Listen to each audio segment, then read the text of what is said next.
to me about you. Oh, the meeting's being recorded. Got that message. I know that's a lie. All right, we are gonna do it if we're all ready. Ready or not? All right, so Blair, go ahead and go live. Matt, you can go ahead and let audience in. And if somebody can make me the host or the co-host, I'd be very appreciative. Who's going to do that? Either Matt or Blair. Let me do that. Where are you, Kevin? And we're going without you, Kevin, as moderator, yes? We're just going to take it ourselves. Correct, and I'm handing you both questions. And all of you on Facebook, you now know our plan. Blair, I'm having a tough time making him co-host here. Do you mind helping? There we go. These are my co-hosts. Okay, guys, just have to click go live on Facebook whenever we are ready. Oh, rats, I thought I was already talking Facebook. Oh, we're ready. We're ready? Okay. All right, Let's do here it. we go. I will be in the chat when we're ready to go. All right, folks are coming in. Here they come. Welcome, welcome. Awesome. Hey, Joan. Got a couple more people waiting here. Great. This seems to be the bulk of it right now. Great.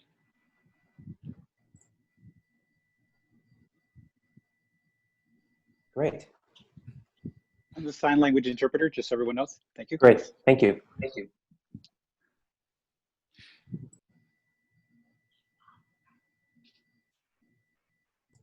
Oh. Welcome. We're going to get started here in just a second.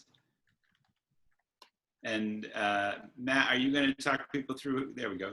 Are you going to talk people through how to pin the ASL interpretation if they're relying on that today? Yeah, I can throw that in the chat in just a minute for folks, and they'll know how to get that interpreter up on their screen. Great. Oh, wait, my video wasn't showing. Oh, there I go. Are you there, David? Yes, I'm sorry, my video wasn't An showing. existential crisis?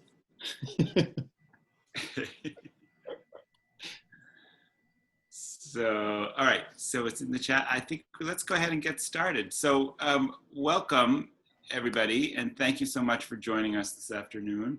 You know, it's ongoing, this whole situation we find ourselves in. Some of you are aware, Emerson College has reopened, and so much of our staff is back supporting the instructional use of all the theaters. We, meanwhile, continue to work in this digital format on this, what we've been calling our new venue. And I'm David Dower, I'm artistic director, and David Howse, I'll throw it to you. Yeah, David Howse, the executive director, and welcome everybody. It's good to see you. It's been a while since we've had a town hall. We've missed you and looking forward to more regular communications as we head into the fall, which it's hard to believe that we're actually talking about the fall, but it is upon us. So anyway, it's good to see everybody and looking forward to today's conversation with Mr. C. Brian Williams. Yeah, and if you have questions for Brian or for either of the Davids, go ahead and put them in the chat. And yeah, I guess chat Kevin Becerra, yeah? Or put them in the whole group chat, and Kevin's going to keep us on track, making sure we're answering them. It's our pleasure here to introduce our guest, co-founder, executive director of Step Afrika, C. Brian Williams. Many of you know Step Afrika's work from two different stops by ArtsEmerson, including, Brian, I don't know if you saw this, but we did get poked by an audience member on social media saying they want to see the Jacob Lawrence piece back. No, so you may get some pressure coming from the Boston area to either put it online or get back to Boston and do it again. And of course, you know where to find us if you're planning to do either of those things. Step Afrika is a really important part of our programming family here at ArtsEmerson, and I think we could talk a little bit about it, but I have a feeling, Brian, that you would say that ArtsEmerson's been a particular home for you guys as well, a specific home for you. And we should talk about the ways in which you know, you're relying here on us and interacting with us. But as many of you here know, we were planning this summer to have this really high-profile run of their latest piece, Drumfolk. And I'm not sure if anyone on this call, besides Blair and David and myself, saw Drumfolk in New York. But we were going to be doing it during the NAACP convention in Boston this July. And we were going to have it here for multiple weeks, which is also unusual for dance touring in the US. And it's our commitment, and we're going to restate it here today, that Drumfolk will be in Boston when we can gather again in the Majestic. We will have this piece with us. But the subject of today's conversation is actually based on the work that you guys did with Drumfolk. So I guess, could you take a minute, Brian, and just talk to people about what Drumfolk is first, and then we'll get into the Stono piece that we're going to be streaming together. Yes. Well, first I'd say it's so nice to be here with you guys. I have tremendous respect for both of you, the Davids, as we all know them, and a serious love for ArtsEmerson and your support, not just for Step Afrika, but for artists, you know, across the country, really around the world. You know, artists need a safe space to operate in these times. We need a safe space at all times, really, to create, but especially now. And it's nice to have your support and partnership as we move through this. Drumfolk is it's something I've really been wanting to do for like really my whole career at Step Afrika. I've been leading Step Afrika. I started Step Afrika 25 years ago, and more than 25, maybe 26 at this point. And Drumfolk is really the result of what we said, like 25 years of research and percussive practice. For those who don't know, Step Afrika is the first professional company in the world dedicated to the tradition of stepping, a uniquely African-American dance form that uses the body as an instrument. And Drumfolk kind of really dives into a part of American history that I've come to find out that very few people know, and that's the Stono Rebellion of 1739 and the subsequent Negro Act of 1740. Both those moments, yes. Can I interrupt for 1 second? Just if you could, using your reactions button, how many of you actually know what the Stono Rebellion is before we start this conversation today, talking about whether it's forgotten or not? If you know, clap or put your thumbs up. Yeah. An important piece of American history that we'll take you through today then. Great. Thank you for sharing. What was the percentage on that? We had about maybe 2 or 3? Yeah, there were 3 people. That's good. Well, I mean, you know, well, I guess it's good that we're focusing on this little known event in American history, but we've seen that kind of consistently across the country. It's not a moment in time that many folks have dealt with, but for Step Afrika, it was significant for a variety of ways. First, I'll say this briefly. The Stono Rebellion of 1739 was an effort by Africans in the then British colony of South Carolina to liberate themselves and to fight against injustice, systemic inequality, and definitely inequity in this American slavery system. It was not successful. They never made it to most of them, they say, never made it to their place in time. But after the rebellion happened, this is 1739, they created something called the Negro Act of 1740. The American colonists did. And it's a really interesting piece of history. You should Google it and read it. The colonists wrote a letter to the King of England. I keep forgetting his name at the time. Is it George or Richard? I can't remember. I need to get that clear.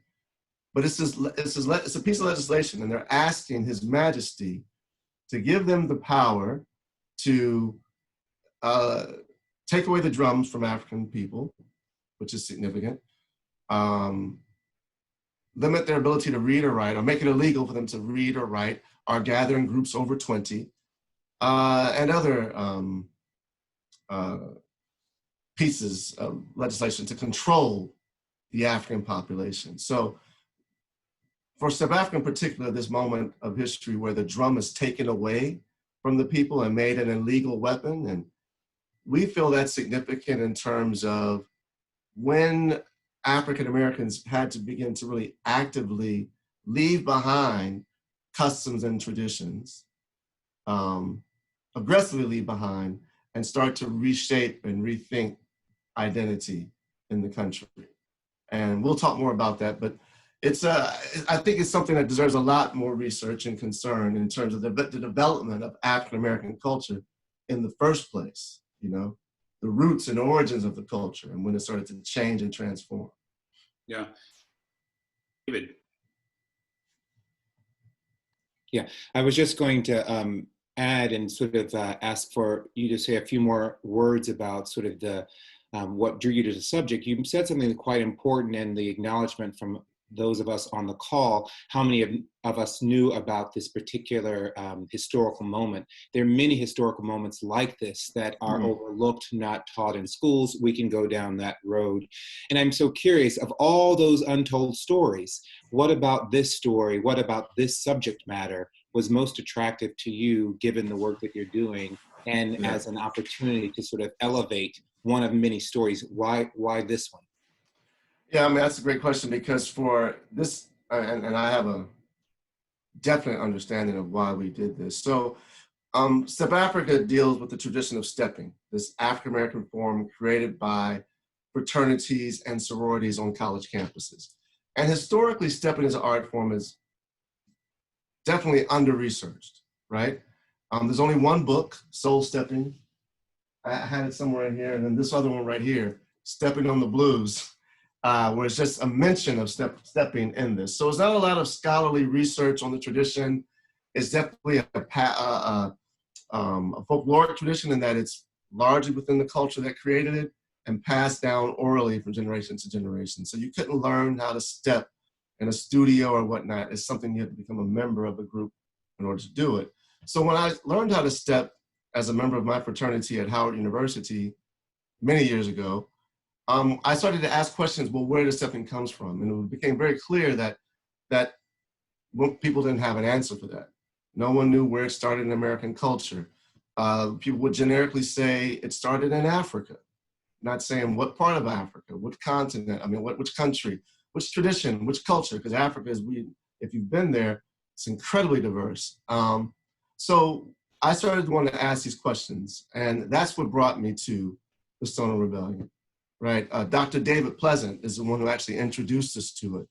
And he actually introduced us to the concept of the drum folk, which is a term coined by Bessie Jones, anthropologist, folklorist Bessie Jones. And the Stono Rebellion is that moment of time where the drum is taken away from African people. And from that point, we start to see the people embody the drum through their movement. And there's several art forms that were developed prior to stepping that kind of are like the precursors to what I say stepping. And you'll see those when we finally get to Boston, live and in person, which I can't wait. The Ring Shout.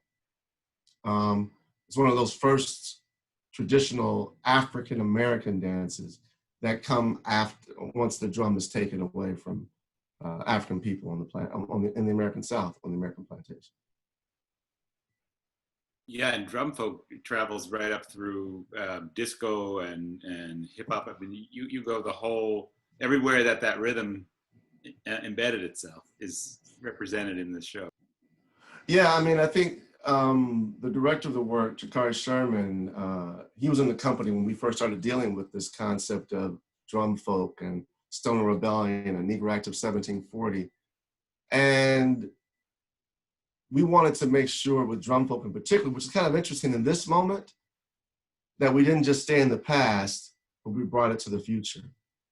And how the loss of the drum still impacts culture today. Now, what's kind of interesting for me now, in this period of great activism across the country, drum folk also reminds me of early American activism. You know, I mean, these were 20 African activists in 1739 fighting for their freedom. Like, this is before the Boston Tea Party, Boston and ArtsEmerson, you know. So, and we celebrate those American activists, but we don't celebrate these American activists in terms of, and so it makes me think a lot about protest and the history of protest in the country and how protest moves the country forward, if you really look at it that way. So although many people are speaking against protests, the violent nature of it, I mean, but we do know that protest historically has pushed the country forward, and hopefully will continue to do that. Yeah, I think what you're raising here is something that you and Step Africa have done so elegantly and so profoundly well, and that's this sort of really taking these moments of history and making them even more relevant and connecting them to now. So in thinking about this piece as you were developing it, sort of the story that you were aiming to tell, what is the story that you're trying to connect to? Because you've talked very clearly about the why of this moment in history and why it was Step Africa's to do. There's another story, it sounds, that you're actually using that historical moment as a teacher. There's this question of sort of what can we learn from history? I was listening to the radio today. It brings up so much sort of pain and really hurt for so many people. Why keep telling this history? It sounds to me that there's something that you're hoping that we as audience members, we as participants, we as curious beings are learning about that moment and how it is teaching us even now. I mean, for Step Africa, our history is not, I've been a student of African American history my whole life. My mother's probably watching somewhere. She made me study African American history, since we know that it was missing in the American classroom, right? Especially most American classrooms don't teach a very diverse look at the institution of slavery or raise different stories of other cultures and communities. So for me, I've always been studying our culture, and the culture is the platform from which I kind of draw inspiration. So Step Africa is not trying in our work to directly tell the story of Stono. We're more inspired by the individuals who led Stono, the incident of Stono, and then we create from that point. Even for the film, Stono, it's not a literal retelling. It's not a complete narrative of the work. It's more how we've responded to learning about this history, and learning about the history informed us to learn different art forms. Like learning about the history of Stono made us do a 3-month intensive learning about the ring shout and actually putting that into the bodies of the artists. Learning about the history of Stono and the rebellion, and that they came from Angola.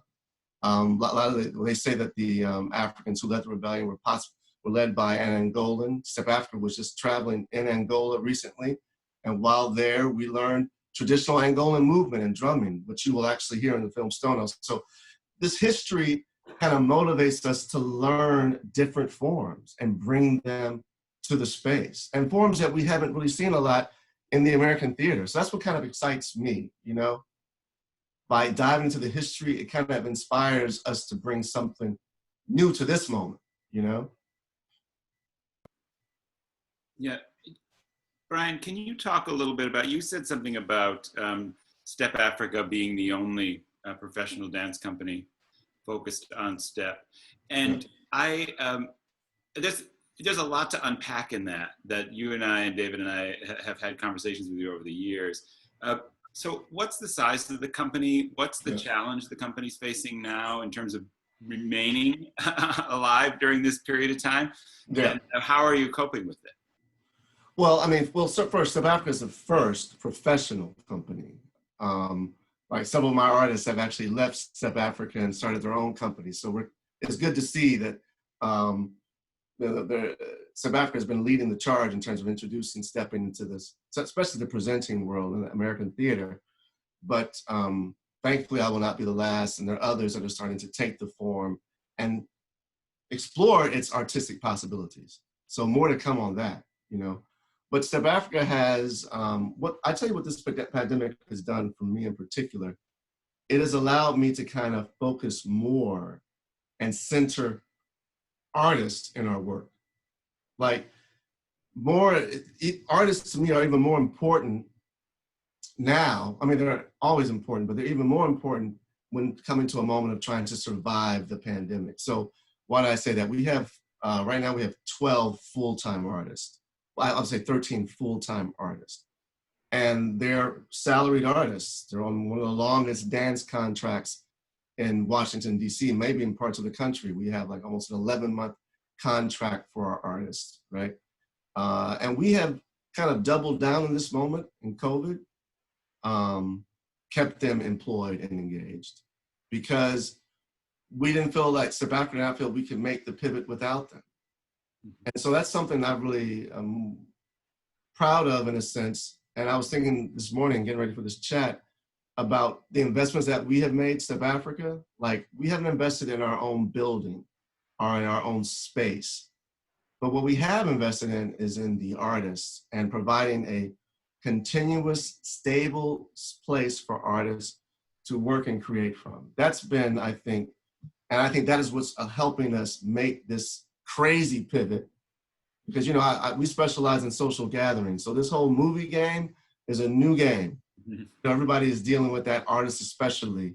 You know, how to get the, I have this great lighting now, but it's from the sun, you know? So how do you replicate that and whatnot? So, but that has been, that's how we're surviving this pandemic, by really kind of doubling down on our support for our artists and keeping them engaged, even though we've lost over $1 million in tour revenue. And there's no foreseeable return to that until February of 2021. Mm-hmm. Yeah.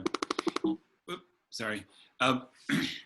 You have been able to pivot somewhat into this digital space. You made a piece on June 19th. Yeah. Made a piece called Juneteenth that many people, thousands of people saw. And now you've made Stono. How are you doing? What's the actual process you're using to make these pieces now? Are you able to be in each other's company? Say again? Are you able to be in each other's company? How are you moving this? Yeah, so what we've done, I mean, we've kind of like emerged along this kind of COVID line. Like the first piece we created virtually was when we were just entering the pandemic, and everybody's doing stuff in the living room, and everybody filmed themselves doing a piece of choreography, and then we edited together, and that was the first work, right? It's about 1.5 minutes, and it was nice, it was interesting, but that's like early COVID days, right? Then, as we started to move into operating the pandemic and mask wearing and whatnot, it was all about being outside. Remember, that was the moment. So everybody, no more studio rehearsal. So Step Afrika was basically rehearsing outside, right? Socially distant, you know, having masks on. Actually, masks weren't as the rage as they are, weren't as necessary, weren't considered as necessary as they are now outside, right?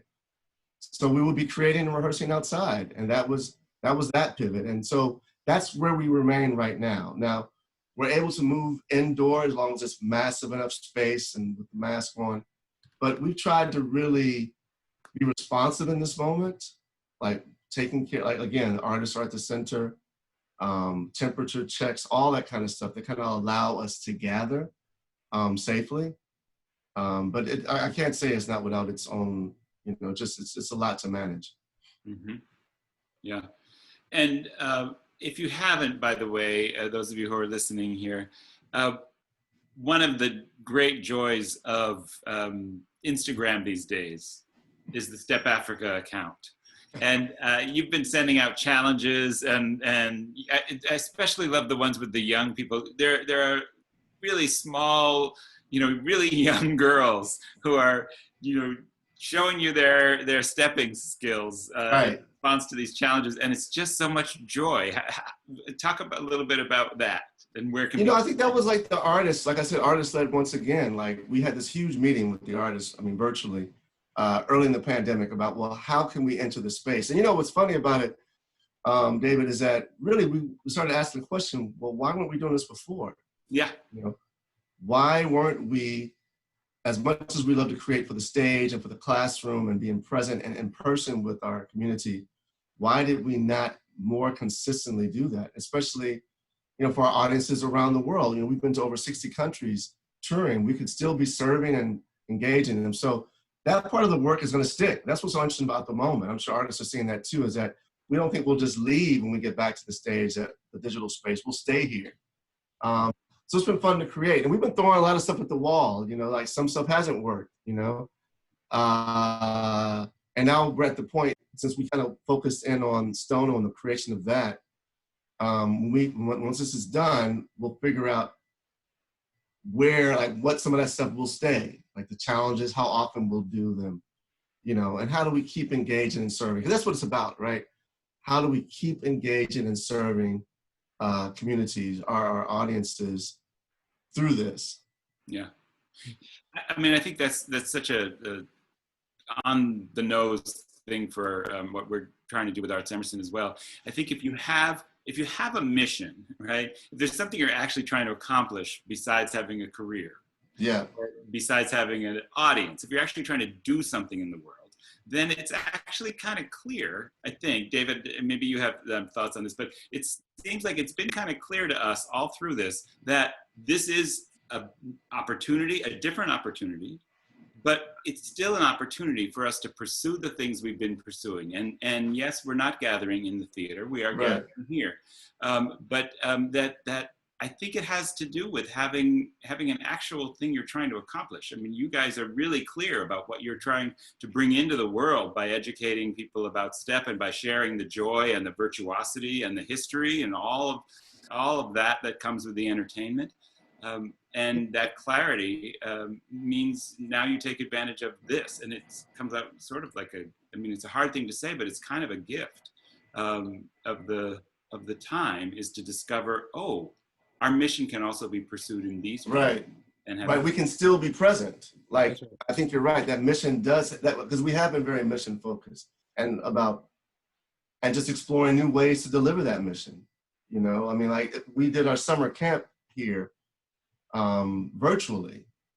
And normally our summer camp in DC it's packed, it's sold out, it's 170 kids coming to learn the tradition of stepping with Step Afrika for 1 week. And it's a beautiful moment where we all gather, people who love this form, but we couldn't do it this year. So we went virtually, and there was some drop off there. Participation rates will be different, you know, Zoom exhaustion, kids wanted to be out in front of the screen all day. So we only had 60 participate, and it was kind of wild watching the artists teach to the camera and teach and try to reach through and touch the children. But what was encouraging to see was how the kids, those who were really into what we were doing, still got something from that moment, still felt engaged. Like, our chat is kind of quiet, it's only like very little, but apparently during our summer camp, like, the chat is like where it all happens. Watching this, so they're multitasking, and that's exciting for me, because although as my generation, I don't think I would be as into it, but this younger generation wants to be served and wants to be engaged. I think it's up to us to figure out how to do it. Mm-hmm. There's something that I just want to pick up on here, because this notion of mission and sort of by any means necessary, really, to sort of fulfill that mission, and knowing that initially natural space was to be live and in person and have that experience, and knowing that if you can't deliver your mission in that same way, what other ways can you do it, which has been one of the fascinating parts of this whole experience, really seeing how people are pushing the boundaries beyond their own sense of what they thought was possible, what they wanted to do. And the two things that are connecting for me here is Step Afrika's sort of intention around fulfilling their mission, and how that aligns with ArtsEmerson's own sense of fulfilling that mission. Because for us, for so many years, one of the favorite things that we do that often is not very public facing is support of artists in residencies in sort of very various forms. And oftentimes those residencies involve bringing those artists here onto campus inside the theaters. Well, we know that we're not able to do that anymore. So we've been, how do we reimagine? How do we reorganize ourselves so that we can support artists? And so when Brian, knowing these long arc relationships, and I'd love to tell my long arc, which is not as long as others with Step Afrika, when Brian approached us or continued a conversation, it wasn't even an approach, we were just in conversation around what were the needs of the company and how could we be in service to this amazing mission, and brought up the notion of a film, which I'm curious, Brian, was that film in the works before COVID, or did that emerge after COVID in response to sort of moving things forward? I'd love for you to talk about how that came together, and then what it has become, and our deep commitment. When Brian said, this is what I'm working on, this is what I wanted to do, we wanted to say yes right away, because it was a different way for us, instead of trying to bring the company to Boston and do a workshop, to say, here's some resources to do what you mean to do, which also advances our mission in many ways. So I'd love for you to talk about sort of how the idea came about, what changed in the making of the work for the film, and where you see it going. Well, it's definitely this, our whole digital programming is really a COVID response, and it's a response to this pandemic. I think I was so focused on in-person gathering and so focused on the theater and creating that amazing experience as much as we could, and trying to just, being in the same space is what I would always specialize in. It's what I enjoy doing the most, bringing the community together. Like, to me, the theater is like a big shared space for us to kind of gather and learn and come out different, or come out with something, So, I gotta say it, I miss that space. I do miss that space. But going to the film, we were just trying to figure out, I've always had thoughts of making movies and putting our stuff on camera, but it seemed almost impossible, which is kind of funny now seeing how possible it is. It was just not my skill set. I think this is an interesting moment for artists. As many channels that are out there, you think that we have too much content. Like, I feel overwhelmed with the number of channels we have to watch. The crazy thing is that there's still room for more content. There's still stories that aren't being told. There's still moments that aren't being explored, and there's still people who don't have voice. So that's what's kind of been interesting, that we can find an audience in this space, even though we don't have Netflix marketing or whatever, and production, but we can still create. It's a little humbling too. I mean, it's humbling and fascinating, I was very lucky, just kind of talk about this for the artists. We started kind of canvassing that once we brought we were able to keep our artists on. We only had to do a 2-week furlough, which is such a blessing. And then we were able to bring them back through aggressive fundraising and grant writing, and we're still doing that. We're still trying to make it work. It's never ending. It's how do you create revenue. That's one thing the digital platform has not really taught us yet, is no replacement for, for the theater and that kind of support that audiences can give us when we're open. But we started talking to the artists about, okay, what can we do? All right, who can do this? And we discovered new skills. Oh, I have a videography company. Like, really? So, okay, well, let's talk. I can edit, I can shoot. I've done dance on film before. So it's brought new skills from the artists to the space that I'm excited. And I think we'll get better at this. Like, this is only our second shot. So I know this is a town hall, so you guys be gentle, all right? As we enter this space, because it is a new space. It's a new space in terms of how you create for the camera versus how you create for the theater. I don't know if you've seen other dance artists talk about that too,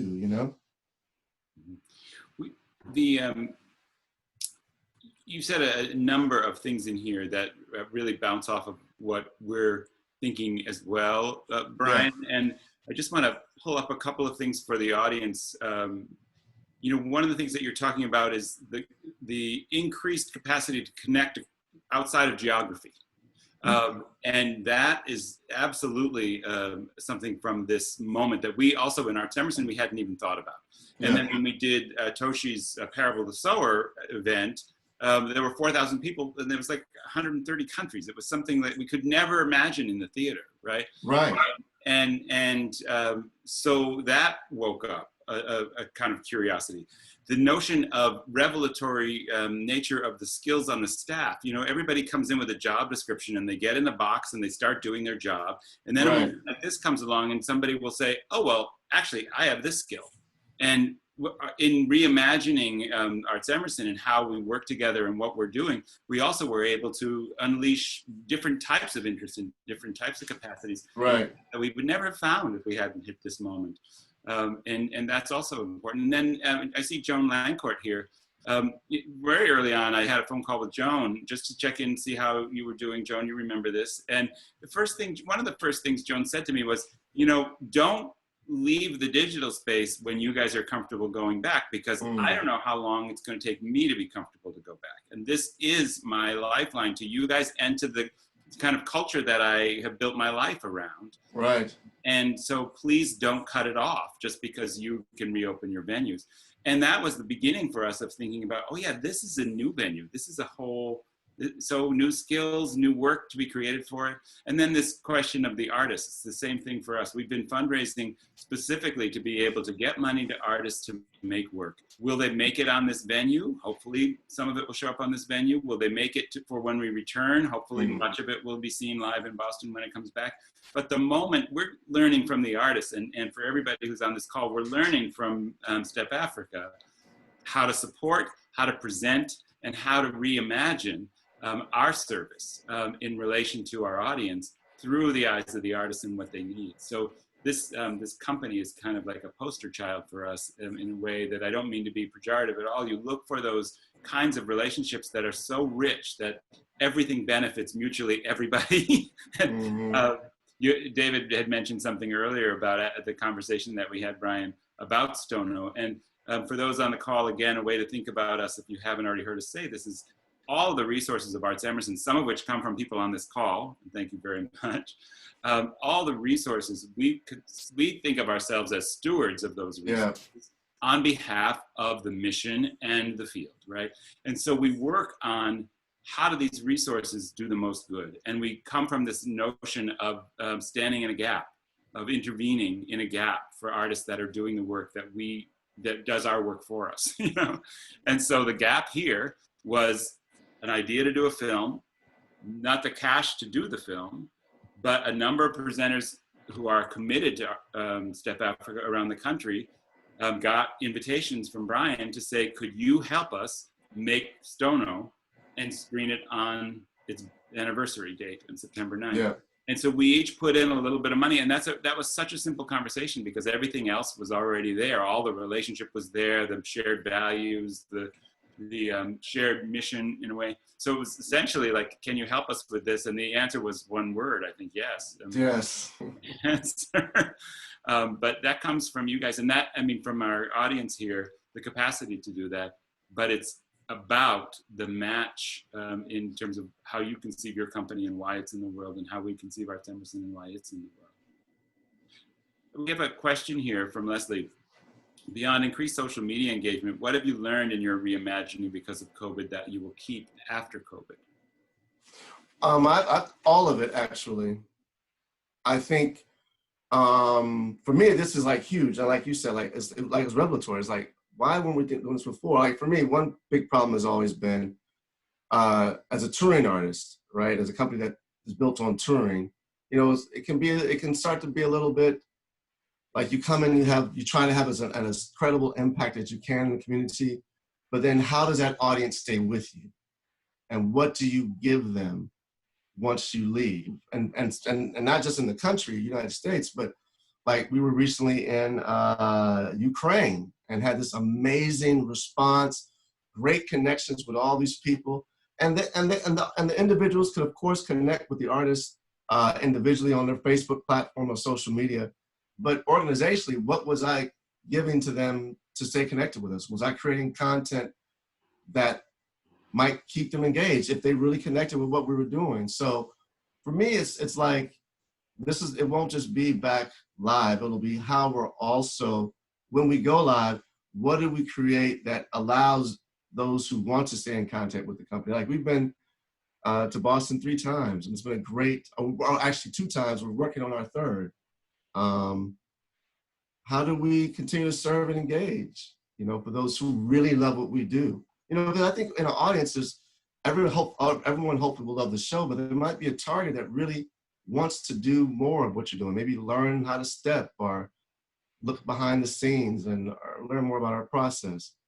Maybe our digital platform going forward will be built about that, There's something you just mentioned. I just want to talk, pull in this strand of sort of the long arcs and talk a little bit about that. Many of the folks on the call have heard us talk about sort of our programming sort of priorities, and one of them long arc. And I have to say that I've been in ArtsEmerson now a little over 5.5 years. And Step Afrika, the show, was, I think, in our 13-14 season, the season prior to my arrival, but we were in conversations.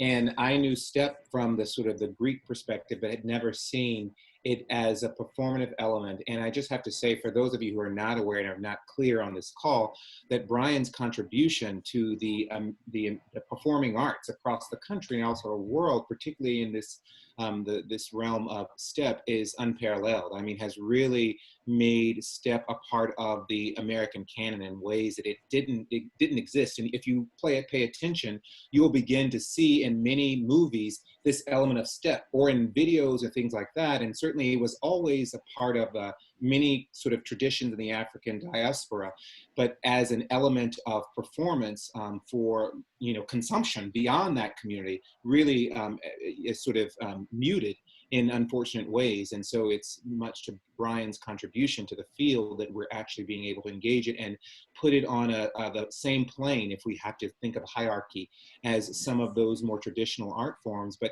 it was that 13-14 season when I was thinking about making a move to ArtsEmerson. I saw this production and quickly became a fan. It was that sort of precursor, and in many ways helped me understand what ArtsEmerson was meant and what it was trying to do. And sort of we have been following that trajectory. And I know that relationship between, you know, David and Step Afrika and Brian predates that, but certainly since 13-14, we have been very intentional in our conversations. And though you as audience members see Step Afrika, you've seen them twice in the theater, the conversation is ongoing, and Yeah. Step Afrika is one of many relationships that are long arcs that we make investments in, both in time, energy, effort, and our passion in our hearts. So it's not just about an exchange of resource, and it's not a one-way street. As David said, we are learning from artists like the dancers of Step Afrika and Brian, and that relationship carries us into today, which is why when Brian says, here's a project,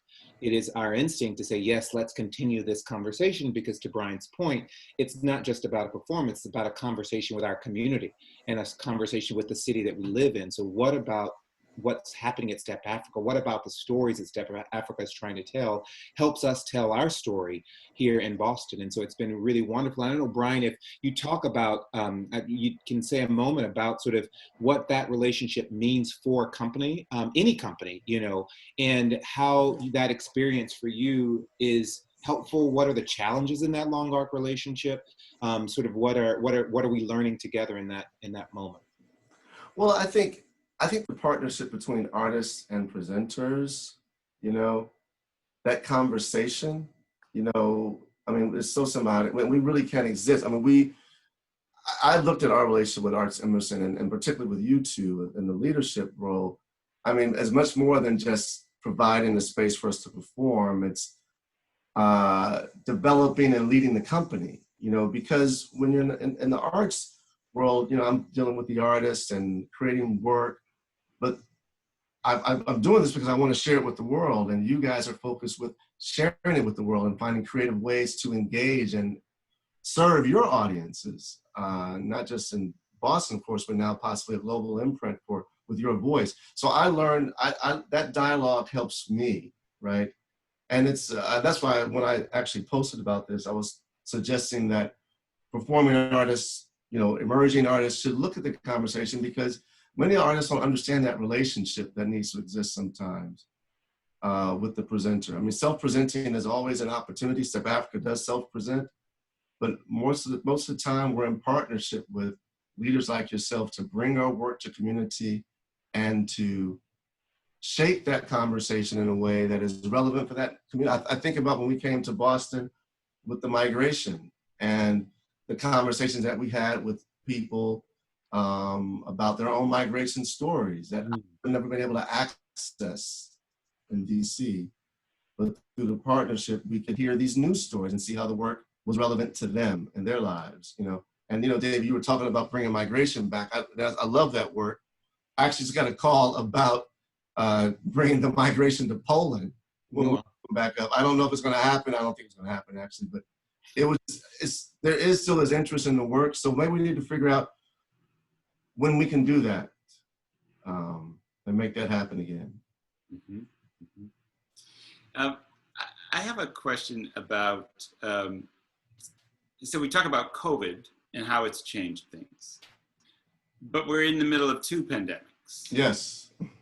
And well, it's one pandemic really, and 2 reckonings maybe.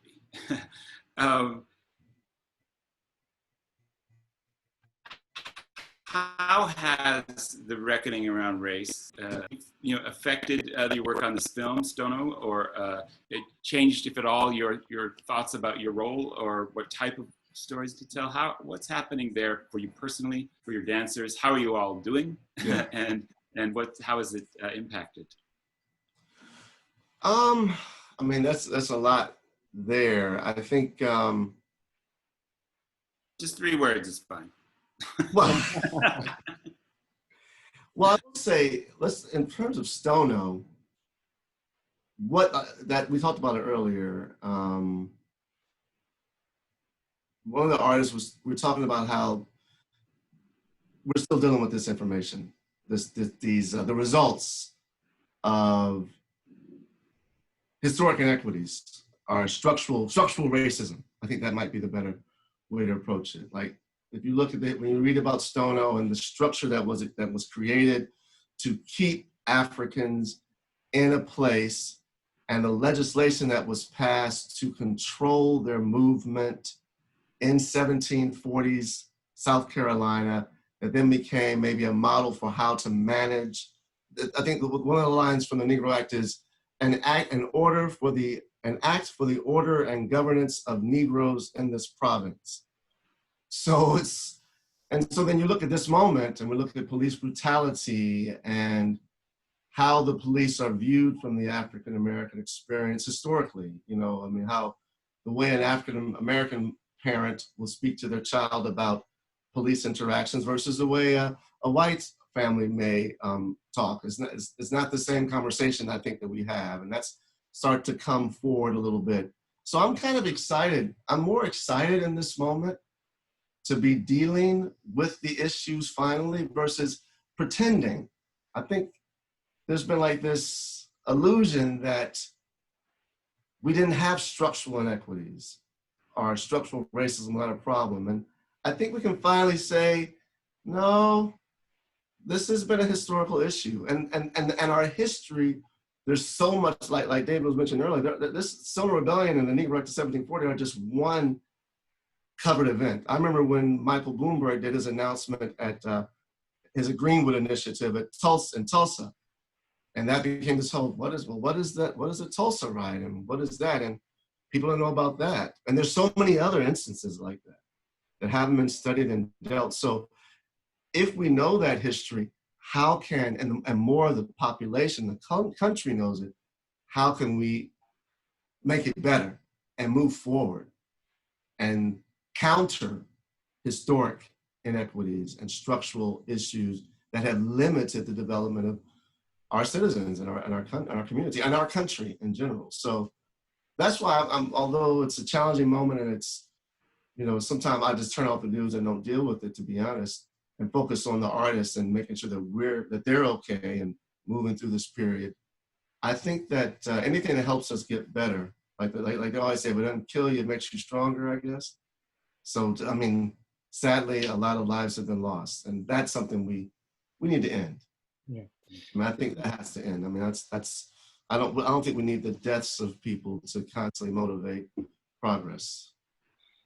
Brian, you're sort of bringing us into a space. It could be its own town hall, probably a 5-hour town hall. But the one thing I'd asked the question earlier, sort of what is this piece aiming to say? And as I hear and think about what you're saying now, for me, over 280 years ago, this happened, at this notion of controlling space and activities of certain bodies of people. Yeah. And even today, as you're alluding, there are still structures that are trying to control actions. And so for me, this piece says that, we've made incredible progress, but so little has changed. And the notion that we're going to use this moment of reckoning as fixing everything very quickly is really a challenged position.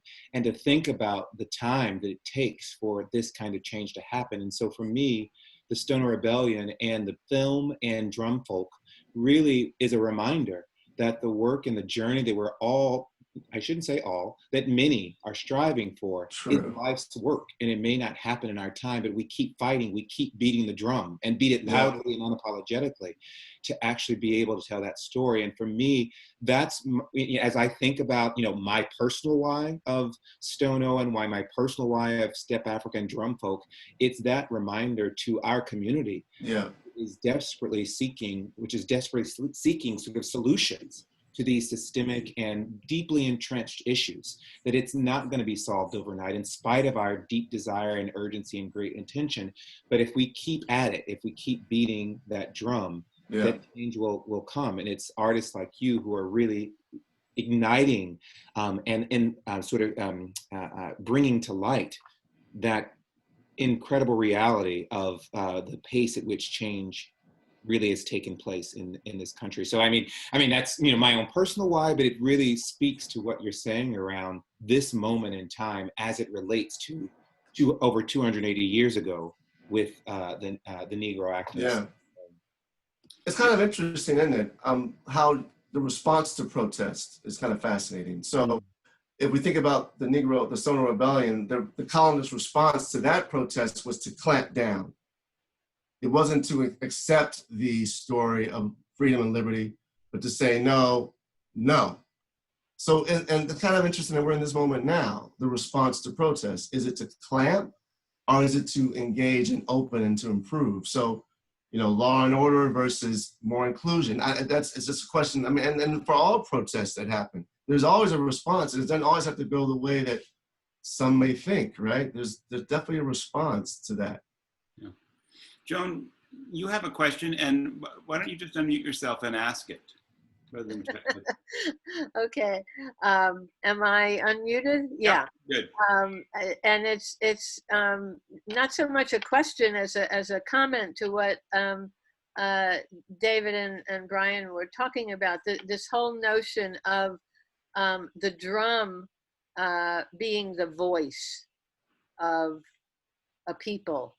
And I think, I'm working on these issues I live in Brookline, and I'm the chair of the Commission on Diversity, Inclusion, and Community Relations. And one of the issues that we are always working on is how to get the voices of the underrepresented, populations here in Brookline at the table, so that their voice can be heard. And so the whole issue of the drum as the voice of a people really resonates with me, and the struggle to keep pushing that voice into the public space, because it's not easy. I mean, all the structures, even in so-called progressive Brookline, are to clamp down and cut it off. Mm-hmm. So I just wanted to make that, it just resonated with me. Mm-hmm. There's something, and I wonder how far you get in the film to this beat, Brian, but in Drum Folk, part of what's so extraordinary about the journey that the audience is taken on is that it goes through the moment of protest, through the moment of resistance, through the effort to clamp down. It actually gets, the spirit creatures come back. The spirits are present even in the dance. And what you end up on is a note of both defiance and resilience, the strength of the people who have figured out how to keep coming back and keep coming back and keep coming back. And that sense of a people undeniable, that how long is it going to take? Too long already, and longer still to go, but it's undeniably going there because this people is unwilling to let it to acquiesce, right? Yeah, and are you able to bring that to to the joy in the film that you're able to get on stage. It just feels so earned on stage and so powerful on stage.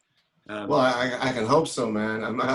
You know, you know, it's actually in the edit suite as we speak, and will probably be in the edit suite until it feels that way. You know, it's a different medium, and it's shorter than the pizza production is about 90 minutes. This one is only right at 30, maybe, you know, at that area.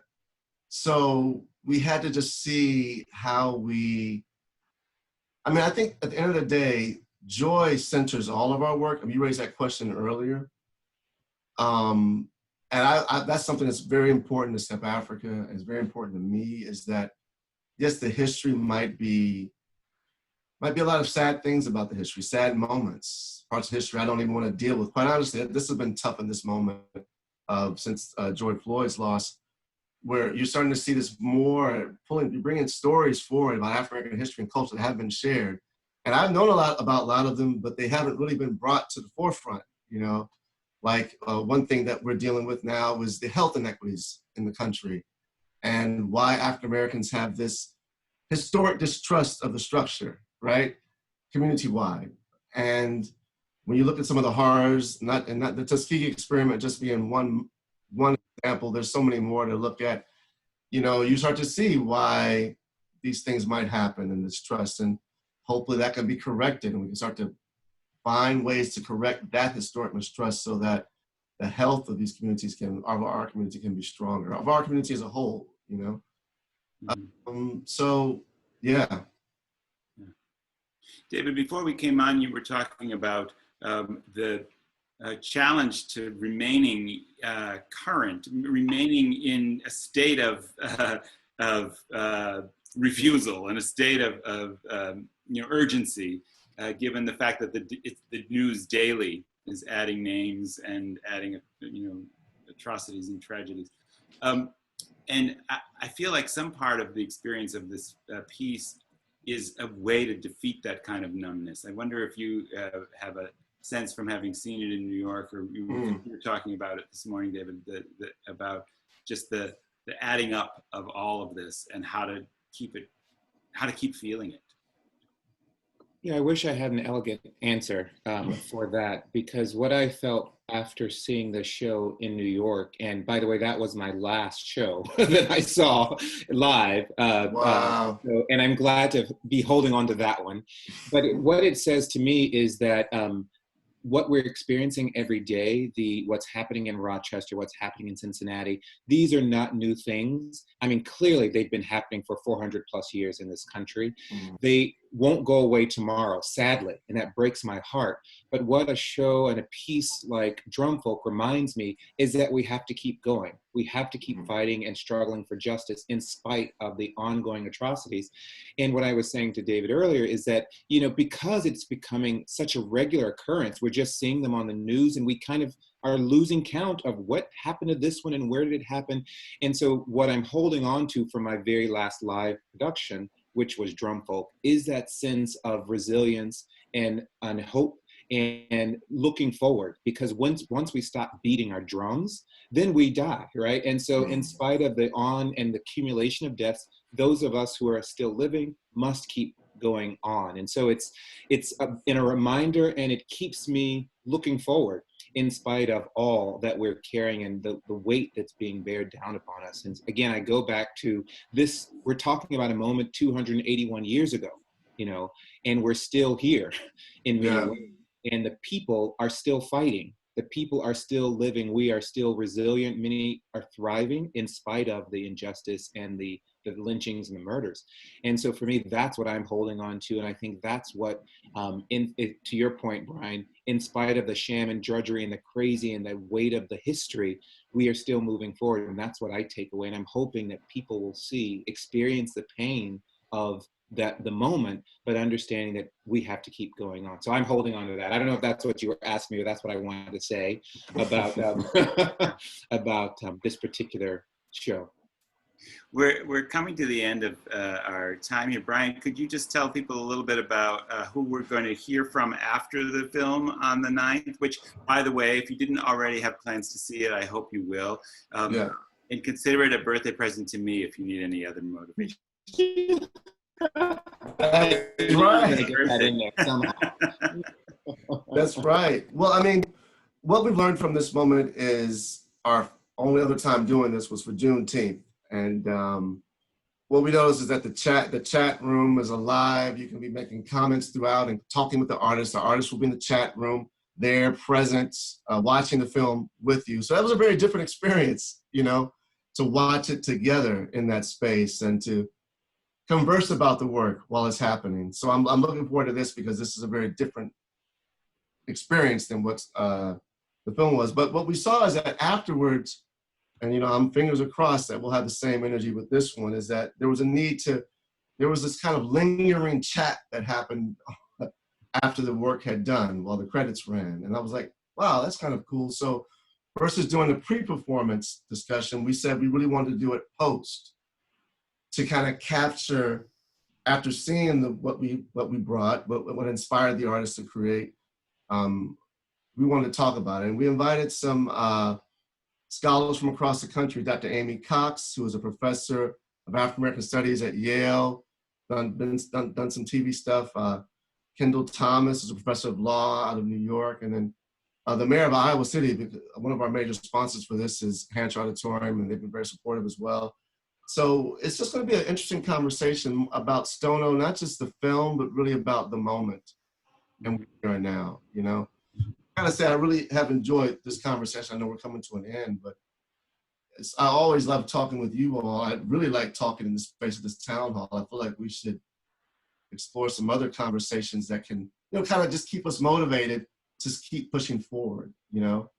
At the end of the day, I hope we create something that's engaging and a great opportunity. That's why we're keeping it kind of short. You know, we're not trying to make it too long. We know that people are dealing with lots of different experiences in this time, but I hope that they'll enjoy their time with us and that